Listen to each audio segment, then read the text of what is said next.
Hello viewers, PCS in shorts में एक बार फिर सबका स्वागत है। मैं हूं आतिफा। आज हमारा विषय है क्या है एपीएमसी। चलिए जानते हैं कि हालिया खबर में क्यों है।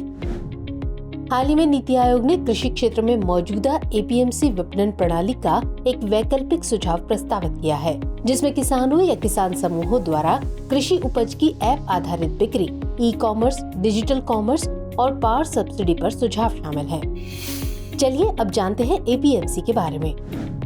तो इसका पूरा नाम कृषि उपज विपणन समिति या एग्रीकल्चर प्रोड्यूस मार्केटिंग कमेटी है। ये एक नियामक संस्था है। ये देश के विभिन्न राज्यों में संचालित होती है और कृषि बाजारों की निगरानी एवं प्रबंधन के लिए जिम्मेदार है। इसका मकसद किसानों के लिए उचित मूल्य सुनिश्चित करने और उन्हें बिचौलियों या व्यापारियों के शोषण से बचाना है।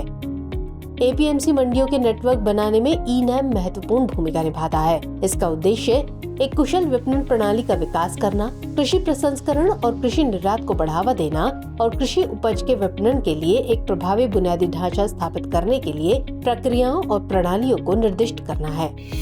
अब बात करते हैं इसके कार्य की।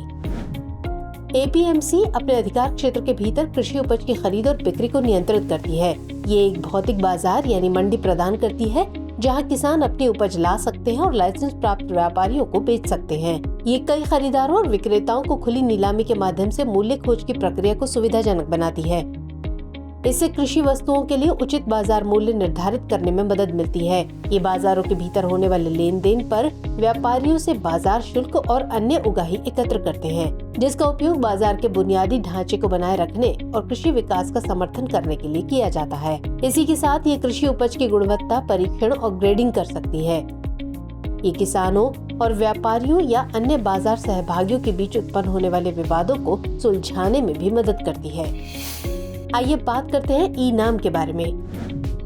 तो इसका पूरा नाम इलेक्ट्रॉनिक राष्ट्रीय कृषि बाजार या इलेक्ट्रॉनिक नेशनल एग्रीकल्चर मार्केट है। इसे 14 अप्रैल 2016 को लॉन्च किया गया था। ये एक Akhil Bharatiya electronic trading portal है जो कृषि वस्तुओं के लिए एकीकृत राष्ट्रीय बाजार बनाने के लिए मौजूदा एपीएमसी मंडियों का एक नेटवर्क बनाता है। ये पूर्ण रूप से केंद्र सरकार द्वारा वित्त पोषित है।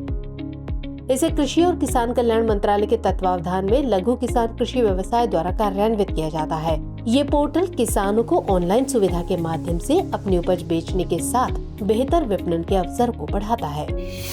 चलिए अब नोट कर लीजिए अभ्यास प्रश्न। एपीएमसी के बारे में निम्नलिखित कथनों पर विचार कीजिए। पहला कथन, ये एक नियामक संस्था है। और दूसरा कथन, ये देश के विभिन्न राज्यों में संचालित होती है और कृषि बाजारों की निगरानी एवं प्रबंधन के लिए जिम्मेदार है। आपको बताना है कि इनमें से कौन से कथन सही है या सही है। ऑप्शंस है ए केवल एक, बी केवल दो, सी एक और दो दोनों, या फिर डी ना तो एक और ना ही दो। तो सवाल का जवाब कमेंट सेक्शन में देना मत भूलिएगा। मुलाकात होगी अगले एपिसोड में किसी और खास विषय के साथ। तब तक के लिए जय हिंद।